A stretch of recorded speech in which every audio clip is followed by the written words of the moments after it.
Hey, what is going on, guys? This is the Bogey Free Podcast for the Charles Schwab Challenge. I am your host, Evan Cheney, today with my co-host, Matt Jones. How are you doing today, Matt? I'm good. We're rolling along here. We got another Brooks major win, so that was good. Made some cashish off of that. So saved my DFS week a little bit. Good. I mean, he might be the fantasy champ for a lot of people this week, but he might not be his own wife's or girlfriend's champ. Yeah, well, That was can't that was a can't do that on the cringe-worthy video. walk-in. Can't do it on the walk-in. She should know better. I don't know, man. Brooks is a weird guy. Can we Oh, be honest here? he's the best though. I've officially turned like a full 180 on Brooks. I mean, all you got to say is it's Gucci, bra, and then you have his brand. There you go. Right? All right. Before we get into anything Charles Schwab related, Matt, you want to talk about some RotoViz here? Yeah, so we launched a subscription, I guess almost about a month ago now. It is $6.99 a month and $24.99 if you lock in for the rest of the season. It gets you the course preview article every week with the trends for top DK scores. It gets you an article for values and pivots over on Yahoo if you're playing over there, which people should be because it's 10 entry max and you don't get just like bent over by all the sharks. We have the DK article with ownership projections and my top 20 model. So make sure you hop in there. And basically, month-long subscribers get $5 off their NFL sub, and season subscribers get $10 off their NFL sub. So if you were gonna do it anyway, why not save some bucks and get both sports over there? Where as far as the football side goes, we're just cranking out articles like all over the place. Really good stuff. Even Pat Corrine wrote something this week, so we're really on the up and up. All right. Good stuff. All right, let's talk about the Charles Schwab Challenge here. It is being played at Colonial Country Club for what I think is maybe the third or fourth year. You want to correct me on that? The third or fourth year, you said? Yes. Yeah, a little longer than that. This is like a Sam Snead. I think Sam Snead won here in like 48 or something outrageous. Yes. Okay. So it's definitely longer than 3 to 4. I don't know where I got the 3 to 4 years from. I thought you were kidding. No. You know what it was? No, because I was reading something that it said this has been one of the most difficult courses on tour in the last 3 to 4 years. That's what it was. Well, in the outline, it literally says Colonial Country Club has been a staple on tour. Yeah, no, I just dating back to the 1940s. I don't ignore me on that. We're off to a great start. Oh yeah, this is per usual though. So. Oh man, yes. So relatively new if you like zoom out to the span of like since the United States was founded. It's a par 70. It plays right around 7,200 yards, so a lot shorter than we saw last week. The greens are bent grass. I think if you listened to the show last week, you heard Moose talk about the different putting splits. I would say bent is probably the least important trying to figure out. Just reasonably, good putters can kind of figure their way around bent grass typically. Average size greens, 85 bunkers, 4 water hazards. So a decent amount of trouble. It's definitely a ball striker's course. It's real heavy on strokes gained approach or greens and regulation, whichever you prefer. And I would lean accuracy off the tee this week because, like I said, you can definitely find some trouble here. So, it's a tough course. Fairways are a bit hard to hit.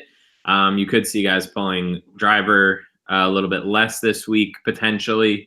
But yeah, it should be a good test. It should be a different, much different than last week, but a good test of skill nonetheless. Now, I've read around a little bit proximity is being hyped up a little bit more as a statistic, more than I normally see it. How much validity is there to that? Yeah, I mean, I, I've been having a hard time trying to parse out um, the usefulness of things that aren't just straight greens in regulation. Um, I think again, talking talking like last week, I think we could probably do a whole show on that. Mhm. I honestly just prefer greens in regulation. Proximity is fine, but I don't know. I just want to make it simple. I just want to say, all right, the guy is hitting greens. Like proximity might be useful in some senses, but for the most part, I feel like you might be going a little too far into the weeds once you start saying like, oh, proximity from 75 to 100 yards and 125 to 150. Like that's not my brand. So, But we can never talk about proximity too much. Just like we can't talk about sand saves enough. okay. See, I didn't get Moose on this because Moose I think was already on this, but he is on team sand saves. No. But you were talking about a completely different course. That's the whole fucking point. Like that's not what we were talking about. Oh man. This is it's the sand saves conversation from what 3 weeks ago now? 2 weeks ago? Yeah. That's a legendary one. Seems like ages ago. It was about as long as Colonial's been on tour. Did they have DFS back in the 40s? They had to have something, like some equivalent, right? Maybe. All right, so let's talk about some of our chalky golfers here. We'll talk about a higher end priced guy. We have Jordan Spieth, who I don't think we've talked about in a positive light for a very long time. He's at 10,900 this week. Matt, are you on him?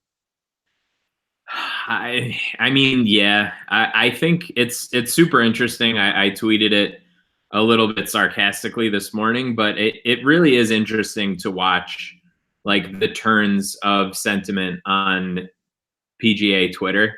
Like for the past however many months, all people have been saying is Spieth has got to figure out this putter. Like he can't do anything if he's not putting well. There's just no shot for him, right? And then he putts really well his last two starts. He had over 10 strokes gained the last week, but he also had over 6 strokes gained at the Byron Nelson the week before. And now it's LOL Spieth. He still can't do this. He can't do that. It's like, yeah, but he literally was made by his putter when he was really good. Like, yes, he was striking the ball better, but there's still this like, is it a chicken or the egg thing? Like, does he get confident because of his putter and then starts playing well, or is he playing well and then he gets his putter? You know what I mean? Like, it's hard to figure out exactly how that works just psychologically. I'm of the mindset that if he knows he can start making some putts, that he's going to start hitting it a little bit better. That's not like a hashtag analytics take, but it's just a gut feeling. Like the guy's starting to see some balls roll in, and I think we're probably on the beginning of an uptick for him through the summer. So at 10-9, I think this field is reasonably top heavy. I haven't run ownership yet. I feel as though ownership will be reasonably flat up at the top. But it wouldn't surprise me if Spieth was a little bit lower than the Rahms and Roses of the world, or Fowler even. So yeah, I think I'm probably, as of right now, I'm thinking that I'll definitely match the field. Outside of that, it kind of depends on where the ownership goes. If he, gets chalky and he's 22%, then that's just an automatic fade, no matter how good I think he's going to do. Yeah, I mean, his putting, I'm looking at putting on bent because that is the putting surface that we will be dealing with this week. He's fine relative to the field in that. He's been doing very well lately. I mean, in avoiding bogeys, which does back up that his improved putting skills as of late. I don't have any huge knocks really on Spieth. So I don't mind the play this week. Now, do you think people are going to go insanely high on him? Because that's an Just important question here. I really, like I said, I don't really see that. Like if this was, the RBC Canadian Open or whatever the hell, and he was like the only guy, then maybe. But like you have from Bryson up, there's 7, 8 guys that people want to roster week in and week out, basically. So, yeah, I don't really see it getting too crazy for him, but obviously make sure you check your projections of choice, hopefully over at RotoViz. And yeah, we'll see how it shakes out by the end of the day tomorrow. Yeah. All right. Let's go down here to our next golfer, and that is Francisco Molinari. You have a misspelling here, my friend. At 9,800. Trying to throw me off my game. That is 1,000,000% how you spell his name. That is? I thought it was Francisco. Oh my god. It's Francisco. Oh, there's been 3 Evan moments, and we've been on air for like 12 minutes. That's fine. Yes, that's Francisco Molinari. This is another interesting one. I don't know. I don't know how popular he'll be, but it's very clear that like this is a much better course fit for him than last week was. He played well in the beginning of the week to make the cut and sort of faded. I think he finished like around like 45th or 50th, somewhere around there. Yeah. But this is not Bethpage Black, right? Like this is his wheelhouse. Like par 70, under 7,300 yards. I'm looking at the RotoViz Splits app right now. He gains more strokes on approach, more strokes gained to green. He hits more greens on shorter courses. So I think there's a pretty strong case to be made for Molinari. Again, it's kind of ownership dependent. And like I said, I think it's reasonably flat up top here, so it wouldn't surprise me if I ended up with quite a bit of Molinari by the end of the week. I have some problems with him here. Oh boy. Now, he's been fine on bent. Again, I mean, he's awful putting, like in general. So yeah, he's been fine on bent, but his last 2 tournaments, RBC and the PGA, he has lost 9 strokes putting almost. Yeah, and that is extremely worrisome. That was 2 rounds at the Heritage because he missed the cut. Yeah, and finishing 48th the PGA. So like, how am I supposed to feel here? I mean, am I going to go on the recent putting, or am I just like overall skill on bent? Yeah, I mean, he gained what, 5 or 6 strokes on approach last week. 6. Like I would lean more heavily on that. Like we know that Molinari is not necessarily the most adept putter in the world. But for what it's worth, I do like just scrolling through his game logs here. Like when he has like a couple of bad weeks in a row, like he typically does sort of regress back to neutral. Like he never really has crazy spike weeks. The Arnold Palmer being an exception, obviously, because he gained that was the most strokes he's ever gained. Yeah, he gained 7 strokes putting. Right. So, but honestly, outside of that, like if you sort on Fantasy National by his strokes gained putting, and you go like best performance to worst, like besides the Arnold Palmer, you have to scroll. Like the best that he's done this year is like 1 stroke putting. You know what I mean? Like he's just not that dude. Like he's never going to be, he's just not going to be that guy. But if he can be neutral and he can gain, 5 or 6 strokes on this field, which is pretty reasonable on approach for him, I think you'd have to take it. If his short game doesn't show up and he loses strokes around the green again, then that's a different conversation. But as far as his ball striking, he's been on point. So I'm not too concerned about it. Okay. I think that's all we have on him. So let's talk about the Listener League last week. Yeah, so Before we get into we had Hot yeah. Soup 14 take it down. Congrats. He slid into the DMs. He's got a bogey free shirt coming his way. Yeah, really solid lineup. And you can obviously get into this week's league as well.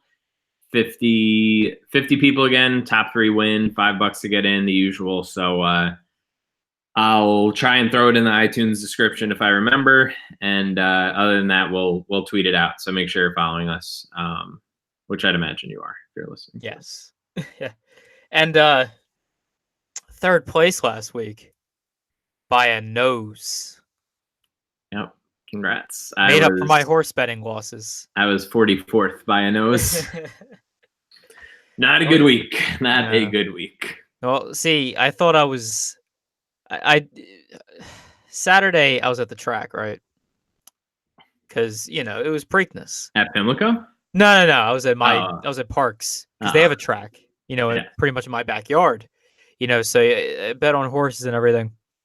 I pretty much break even at the races at my track, right? Okay. Preakness comes along.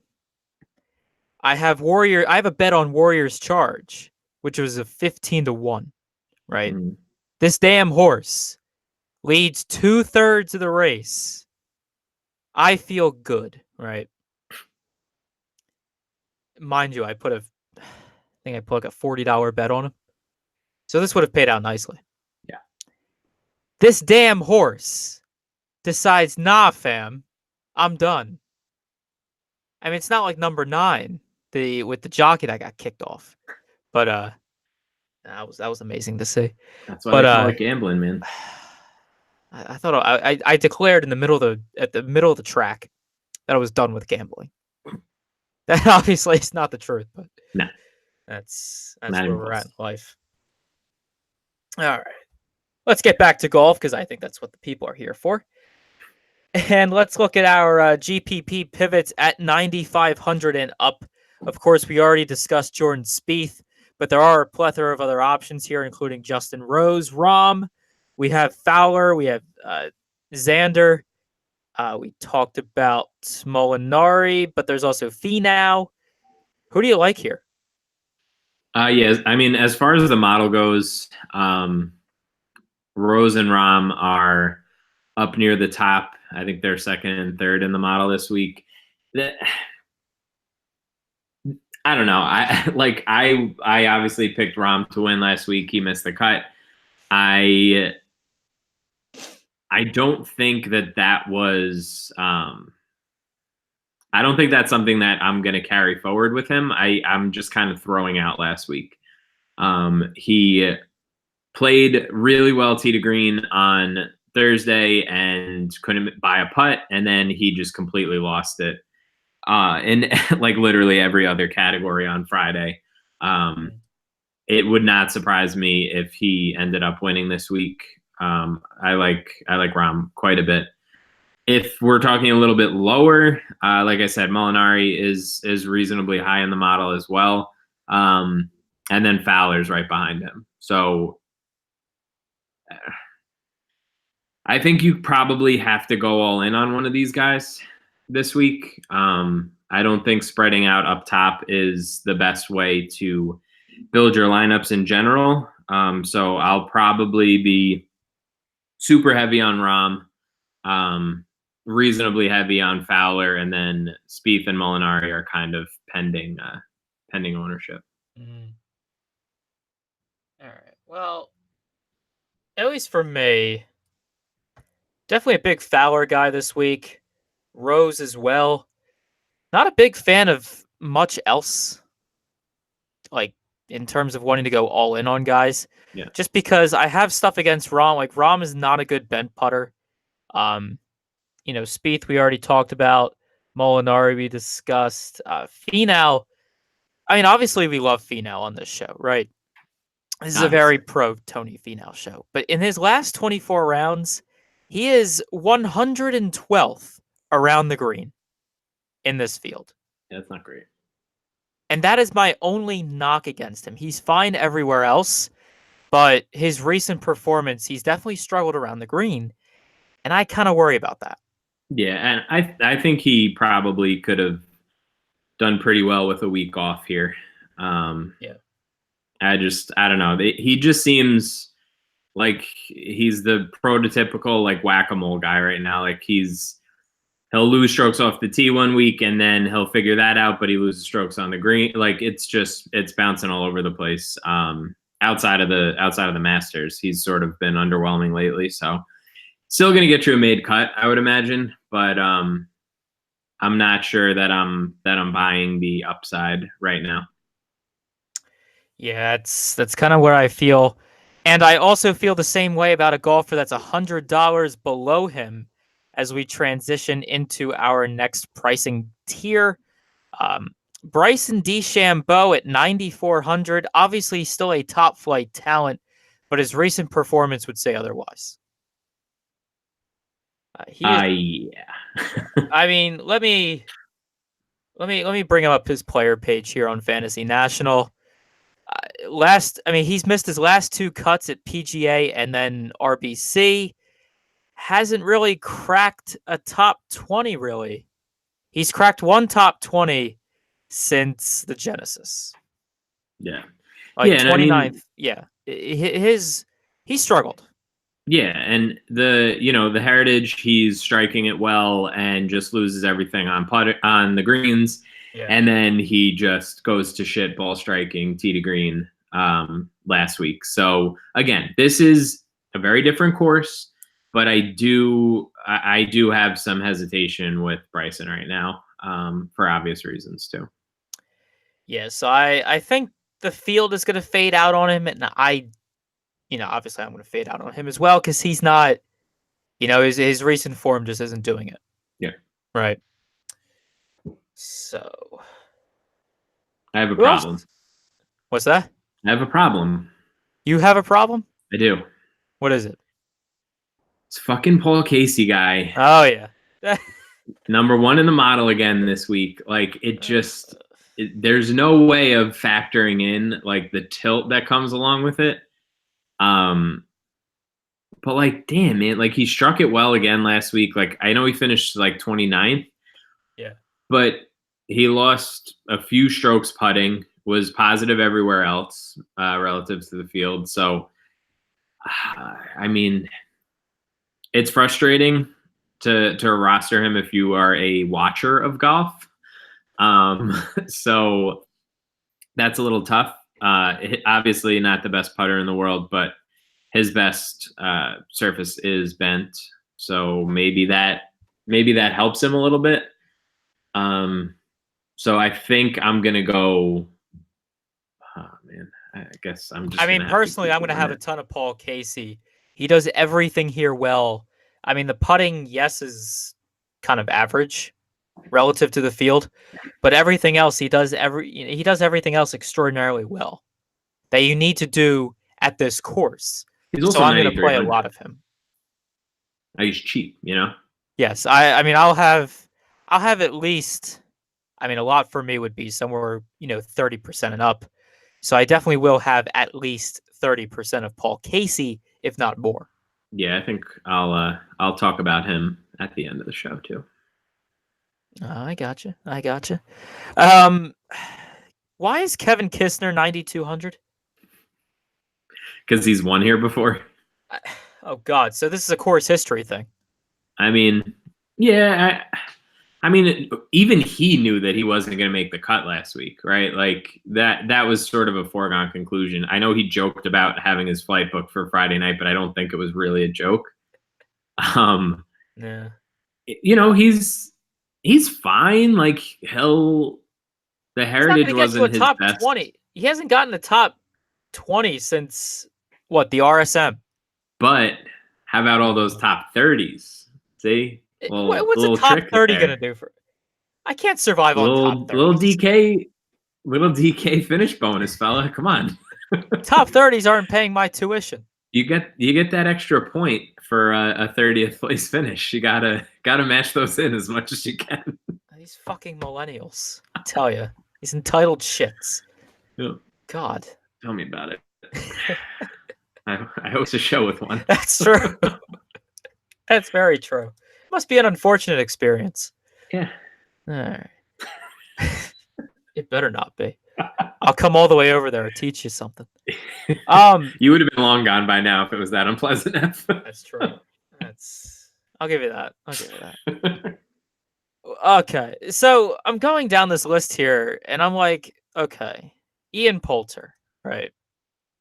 Why?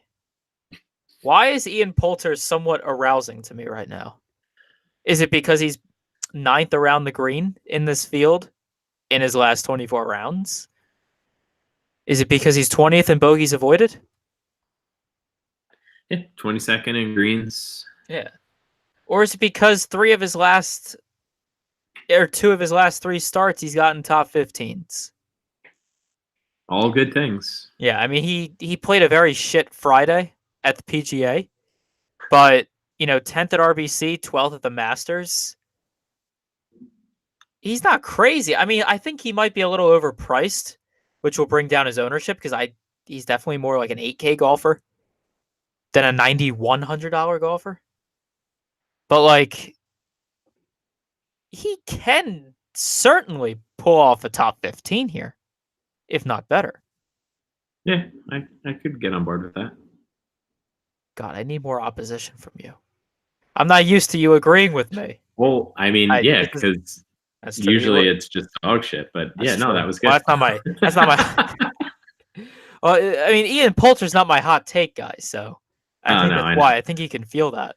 Does it count as a hot take if everybody listening knows who you're going to talk about later? That's true.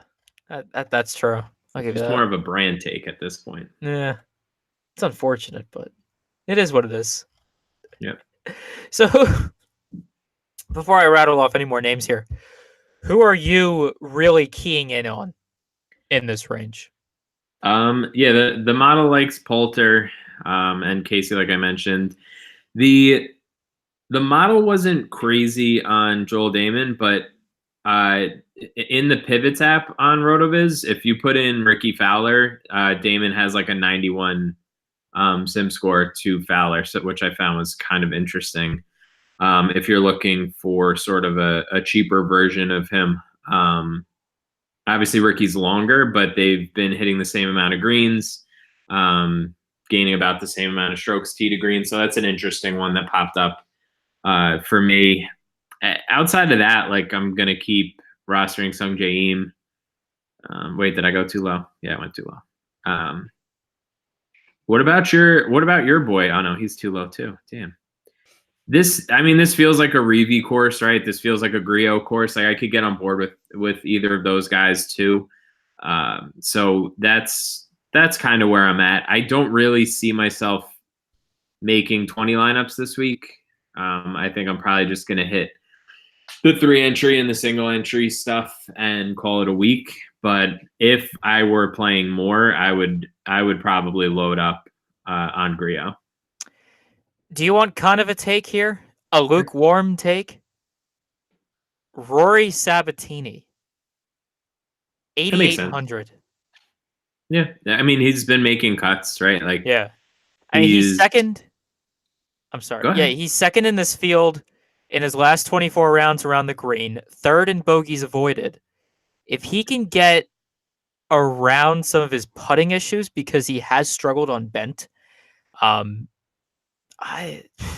dude can, I don't know. I think he could maybe top 10 here. Yeah. I mean, why not, right? Like the Byron was a similar strength field, you would say, and he finished 5th there. He's made 8 cuts in a row. He's over the past like 5 years or so, he has gained a little bit less than 1 stroke tee to green. And he's averaging over 4 strokes tee to green over his past 8 events. So definitely a guy that's on the rise. We saw him peak around this time of the year last year too. I don't know if that's a thing. But yeah, I mean, he's definitely a cut maker. 8,800 is a little steep, but you could definitely do worse in this range. If Kokrak didn't withdraw, then I would push back hard and just say find the $100 for Kokrak, but he withdrew, so I'm good with That that. made me sad. Yeah, Big it's a time. sad day when you can't roster Kokrak. What about Kevin Na at 8K? He does a lot of things well here. He's a very strong bent putter. His proximity game is great. Around the green game is solid, as well as his approach. Obviously very inconsistent, as we've seen in past tournaments. But I mean, if we're gonna hit the peak this week with Kevin Na, he's definitely a strong GPP play. Yeah, sure. I don't know. He's not my guy this week. I kind of want to dive into him just a bit because just to see his. I mean, he missed the cut last week, but then 35th at Byron Nelson was okay. Like his putting game's been fine his last tournaments. Like, I'm not talking about just bent. I'm just talking about whatever surface. With right. RBC Byron and then PGA. I mean, he gained 2.6 strokes at the RBC, gained a stroke at Byron. Again, he's just extremely inconsistent, but like we've seen that he can hit. We've definitely seen at times that he can hit well.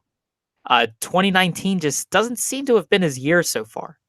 That's for sure. Yeah, he's been a bit all over the place. This is the fit though. Like the short course is definitely something that favors him. Like I didn't really expect much from him last week on a 7,500-yard course.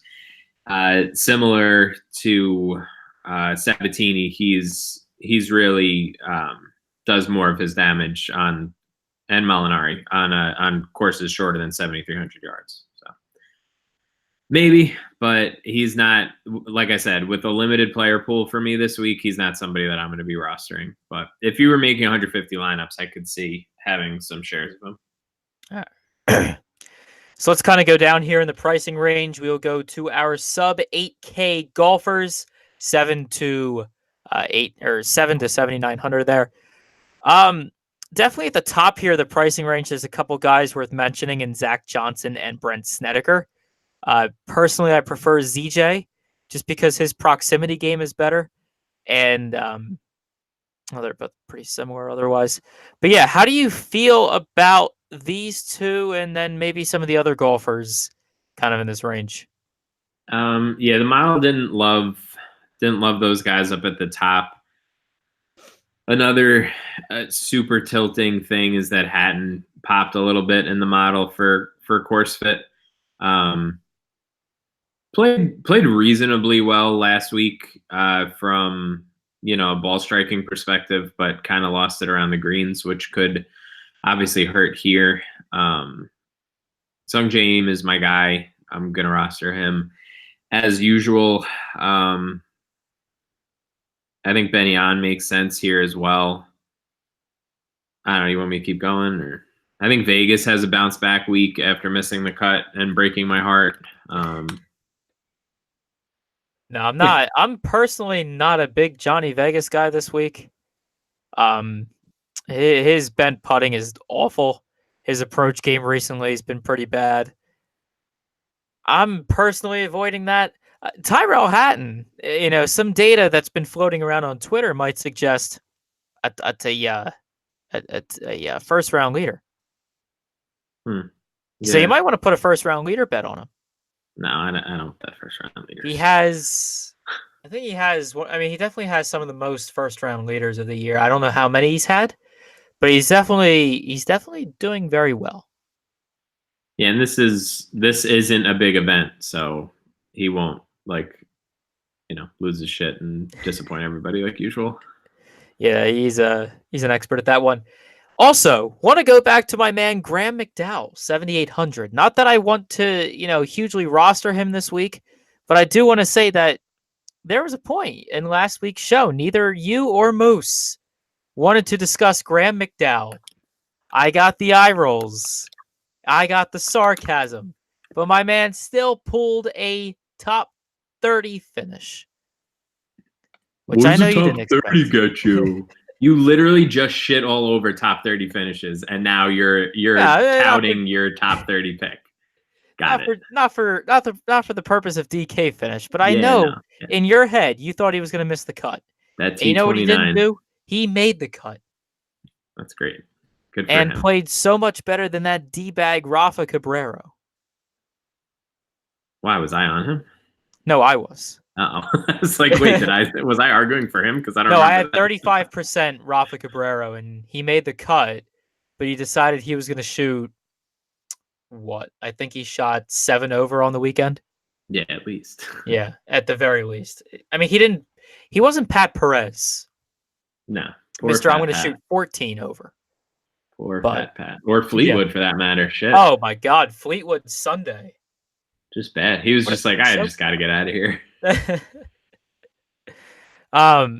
Yeah, but as far as this range is concerned, there's still other guys. I mean, there's the esteemed the Australian Matt Jones here at 7,400 that I think is a good course fit. Russell Knox also at that same price point, solid fit as well. Can't get behind Jimmy Walker, but I can get behind Jim Furyk, who I do believe is somewhat underpriced at 7,300. Yeah, definitely from a cut equity perspective, I would think that that's pretty low. Yeah, so I don't know. I might expect Jim Furyk to be a tad bit owned this week. You're still missing the guys though. Who's the guys? Corey Connors. Okay. Corey Connors. And Neiman, obviously. It's right there. 7,100. It's just way too cheap. Yeah, just from like a talent perspective, like I know whatever, like he missed the cut last week.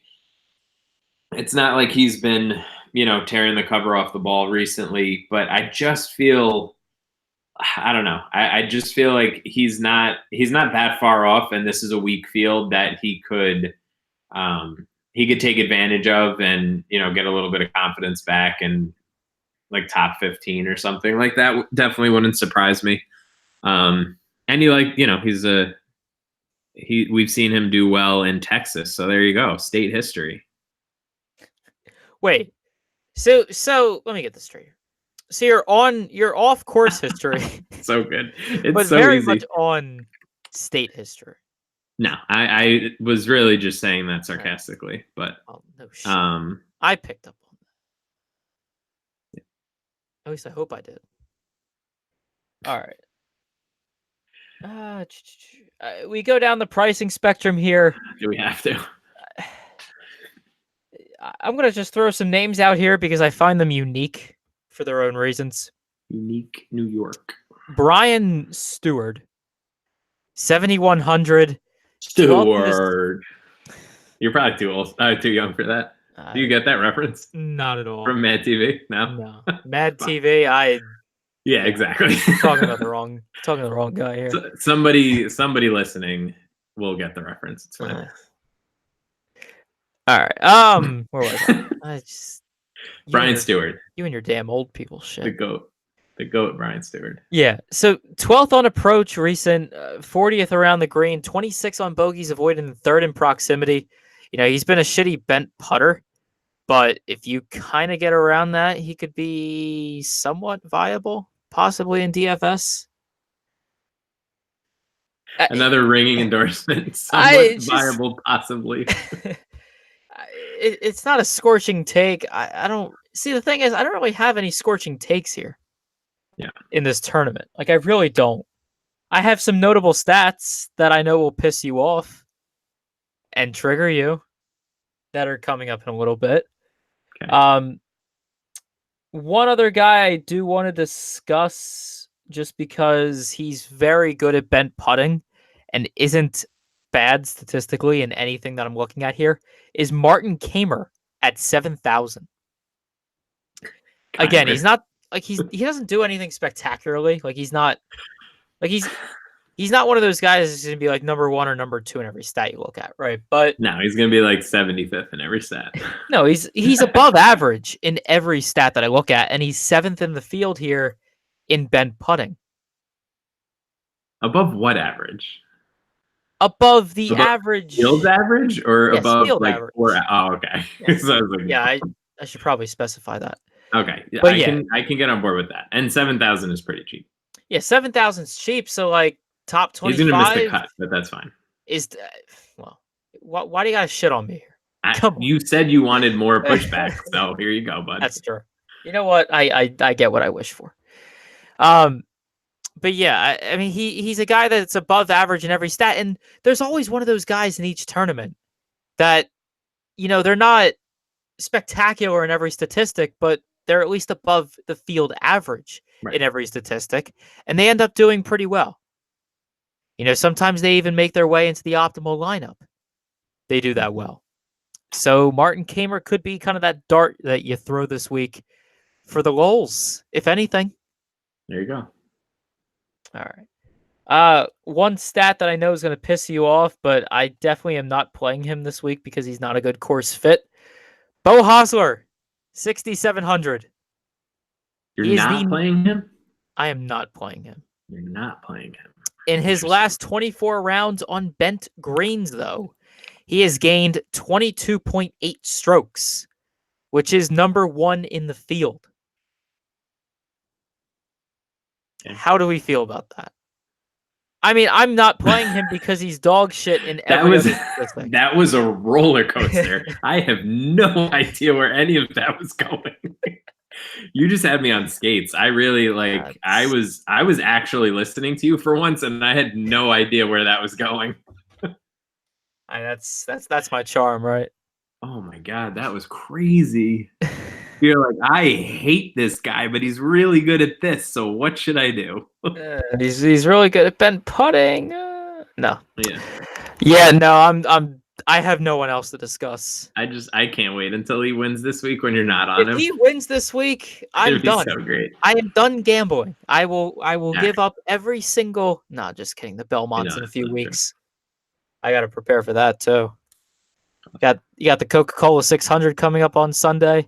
I don't know what that means. There's way too much to gamble on, so can't do that. Yep. All right, let's talk about our cash locks of the week here. Can I throw off a couple takes about these cheap guys or no? Oh, jeez. I don't want to be that guy. Yeah, give me some cheapies. So, I want to hear. Anyway, Streelman popped in the model and as a comp for Fowler, so that's kind of interesting to me. KH Lee is another guy who hits a ton of greens and should at some point maybe make some putts and do well at some course. Yeah. And I was gonna go deep. Nah, I think I'm good. I think those two guys, you don't really have to go. I don't think you have to go any cheaper than that this week. I'm sure I'm missing somebody, but I don't feel confident in anybody else's model performance here. I have a take. It's not golf related, but it is Twitter related. I apparently am not. I have to make a Clearwater take. If I don't make a Clearwater take, there will be riots. Yeah, possibly milkshakes being thrown. Shout out Nick. I don't know. I don't have any hot Clearwater takes. Yeah, he won here in 89 and he shot a 61 in 1983 and he's played every year since then, and over the past 5 years he's missed every cut and lost over 70 strokes gained total in 10 rounds. So that's my Clearwater take. He's 6,100. The thing is, he's not the cheapest golfer in the field. Right.